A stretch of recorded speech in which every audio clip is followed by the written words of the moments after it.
Hi guys, I am during July doing Ask a Lifestyle Coach, and so I am answering questions each week and they're sent in by you guys. So I'm choosing 5 questions a week and I'm going to be answering them.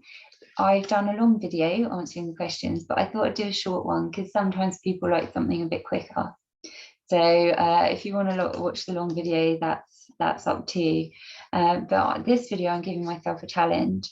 Okay, so I've got my silver book here, and I've written down 5 questions, and I've got my timer here, and I get to every question I have to answer in a minute, which for me is a massive challenge. And so let's see how it goes. All right then, let's get stuck in. So organising a room. How do you maximise space in a room? Okay. Oh, we need to put on the timer. Start. Okay, so first of all, look at what you've got on the floor. Space is normally taken up by what we've got stacked around us. You might want to get some more storage units or shelving. If you've got shoes on the floor, you can get a shoe rack. And so that gives you back more floor space.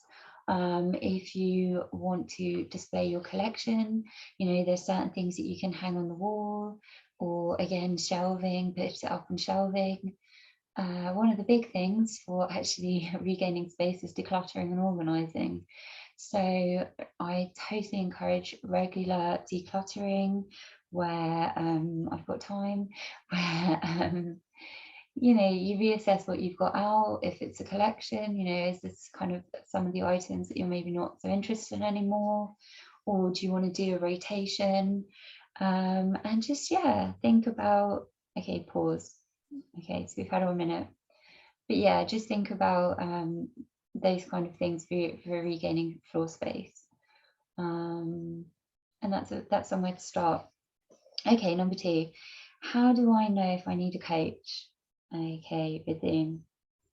What I would say is that you are obviously asking that question because there's a few aspects of your life which you would like to look at, and hearing someone like myself as a lifestyle coach has kind of, it's resonated with you. The next thing I'd say is, if you have a look at how long the issue that you want to change, have a look at how long you've been, in this position. If we're talking about something where, you might just want to see a coach like me for a couple of sessions just to get a bit of inspiration, refresh on some skills. I'll check out, there might be some foundational skills that you don't use that I can, kind of suggest to you. And then that's it. You're on your way, and you can implement those things yourself. If you're someone who's been stuck for a long period of time, a couple of years, I wanted to change my weight, or this room has been needing decluttering. Oh, okay, pause. This room, or we could reduce it from the next question. No, we won't do that.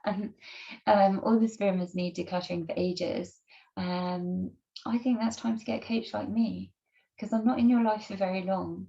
But while I'm in your life, well, it's really up to you. But as a coach, my aim is not to be in your life for a long time. It's to build up skills, build up the momentum, inspire you in different ways, to look at things in different ways, and maybe change your relationship. So like cleaning. Some people really can't stand cleaning, but then they work with someone like me, and I'm like, look at it, it's like an exercise, and how it makes you feel, and the fresh smell, and they're like, oh, actually, yeah, no, I love that. So that kind of stuff can be, a coach can really implement in, or kind of inspire you with, and then you carry that forwards. But if you've been stuck at something for 6 years, and working with me, you're going to have differences in month 1, month 2, and moving forwards. And also, we're going to be charting that as well. We're going to be charting progress. I'm not just going to come in and we'll have chats and see what happens. Absolutely not. I want to be able to show you as we move forward how things have changed and progressed. So that's what I'm always working towards. And that's my part as a coach. I keep the momentum, I guide you, I support you. But you do the work, you gain the skills, you gain the knowledge, and then you can take that forward with you. So don't stay stuck when, you know, you could work with a coach like me for like a couple of months, and then, you know, different opportunities in your life and different perspective on things. So yeah. And you know when you don't need your coach anymore, when you know what to do. And they say to you, why don't you try this? And you're like, I already have. Well, there you go. You're ready to go. You're off. Go and fly. Okay, so number 3, I have a massive organising. Oh, I have. Sorry, I've written it in shorthand. I have a massive organising job to do in my spare room. It's full of clothes and boxes. Where can I start? Okay, the first thing I'd do is I'd sort through the clothes and anything, you know, that's out in that room. Okay, so let's put the boxes to the side, sort out the clothes. Yes, I want it, launder it, fold it up, whatever it needs to be done. It's got to be able to fit in the cupboard. Once the cupboard doesn't close anymore, you need to start letting stuff go. But yeah, so deal with the clothes first, organise them. Then you've got a clean working space and a bit more perspective. Let's delve into the boxes. Let's take them one at a time. You know, they're things that have been in a box for a while, so it means that, you know, you obviously haven't been using them. So we can do yes, no, yes, no. If something's causing you a bit of emotional distress, don't let it slow you down. Put it to the side. We'll deal with the memory stuff later in a different way. Yes, no, keep, throw, and move forward like that with the boxes. We need to be putting those items into the right places as well. Okay, so if you've just found, you know, in your spare room, you found a box of things that belong in the kitchen, go through it, right? These are the kitchen. My next step is go down to the kitchen, put the things in that I'm going to keep. If there's duplications, we don't need duplications. Okay, we don't need like 20 wooden spoons, you know, or 4 cheese graters. You know, we need 1, at most 2. You know, if you're the kind of person that likes a backup, or you like someone else helping you doing the cooking or something, so maybe both of you work on things at the same. Other than that, there's no reason to have more than 1, really. So, okay. Number 4, I've never been able to keep up a fitness routine. I don't feel like I can be bothered after a long day at work. What would you suggest? Okay.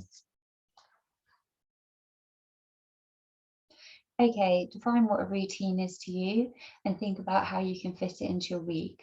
So first of all, you know, we look at it as like, oh, my exercise afternoon or whatever. If we're dedicating an hour to exercise and it takes 30 minutes to get to the park or the gym and 30 minutes to get home, we're only looking at 2 hours. And you know, so we're doing it 3 times a week, we're looking at 6 hours out of our week. You know, so first of all, we have to get it into perspective, I think. Secondly, we have to think about what that exercise routine is for us. Not everyone wants to go to the gym. Not everyone wants to do dance cardio. Otherwise, my class would be so oversubscribed, you know, but often, you know, people want to do different things. So you might find your exercise, much like me, I don't like to feel like I'm exercising. So, you know, I teach Japan because it's a party vibe and it's, you know, come on, let's dance, arms, legs, you know, song, pause. That's not everyone. You know, your exercise might be through going for walks and doing photography and looking for, you know, things in nature. Your exercise might be going to the beach, looking for rocks. Okay, I'm mentioning all my favorites. But I live in London, so I don't get to do those things all the time. But obviously, I have my activities when I'm in the city, you know, which are different. So shabam.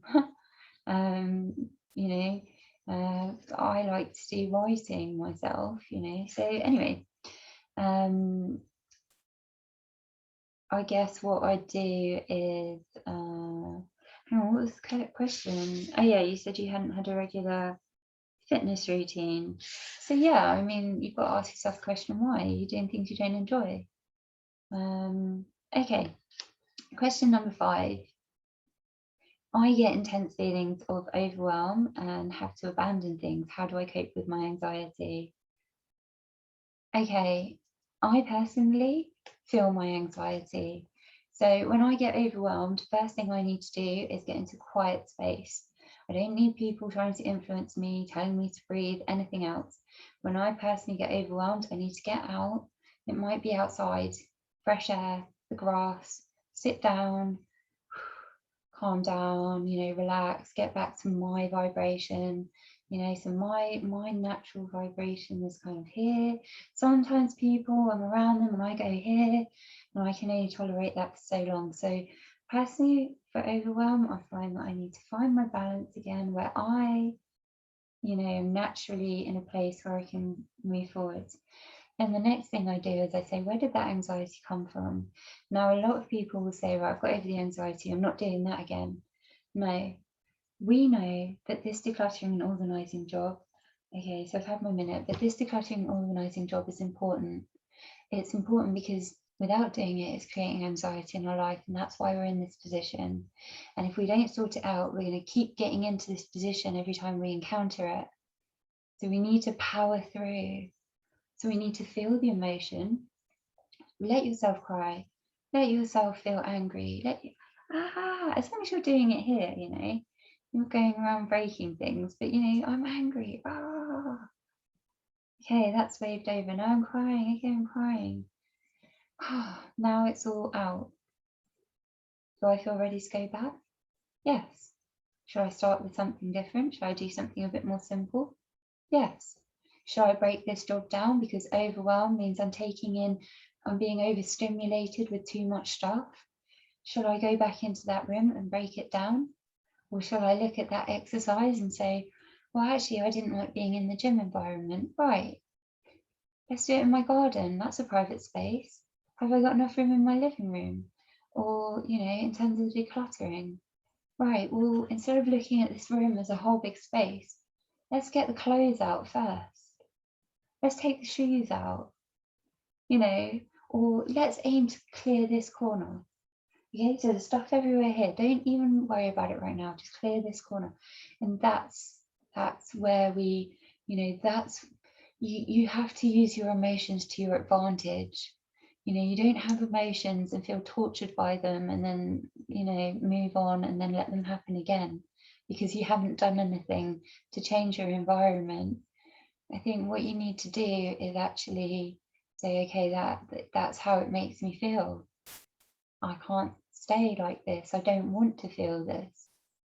This is part of the root cause, the clutter, the missing exercise classes, new approach.